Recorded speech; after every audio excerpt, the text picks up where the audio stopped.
Hello, welcome to Knitting Advisor. Let's look now at what happens when you use knit and purl stitches along the same row.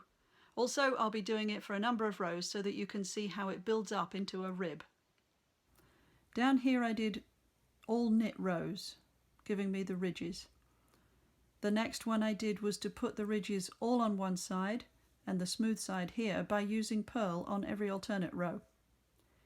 Now I'm going to knit alternating stitches along a row, which will give me ridges going vertically up my knitting to make ribs. So I'm going to set up here and I'm going to knit 2 stitches, then purl 2 stitches and repeat that. So we'll knit the first 2, and now to get my yarn from the back to the front so that I can do purl stitches, I'm going to bring it between the needles.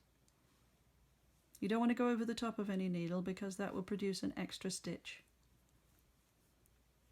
And do 2 purl stitches, then I go back between the needles and do 2 knit stitches and come forward and continue like that. It's really good to hold the yarn tensioned in your hand for this, because when you go from back to front you don't want those stitches to pull loose, and the yarn is coming quite a distance across your knitting to be able to change, so it will pull loose if it can. There we go, end of the row. Let's have a look. So you can see 2 stitches knit, there are the purl bumps of the 2 purl stitches, 2 more knit, 2 more purl, and so on to the end of the row. Now when I turn around, these 2 purl stitches will show as knit stitches on the other side. So to do another row of this rib, I'm going to copy what I can see. So although I purled those 2 at the end of the last row, at the beginning of this row I'm going to knit them.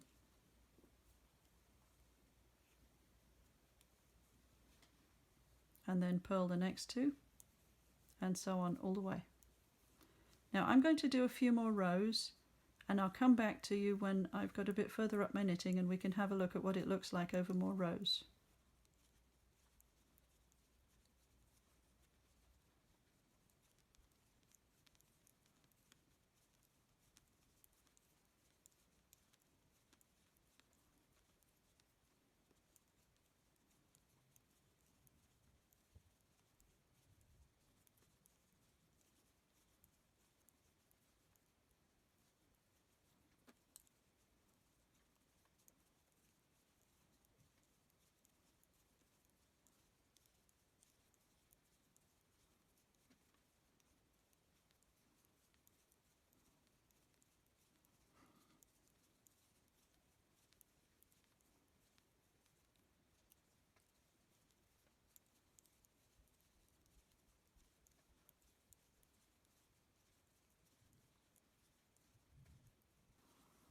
There we go.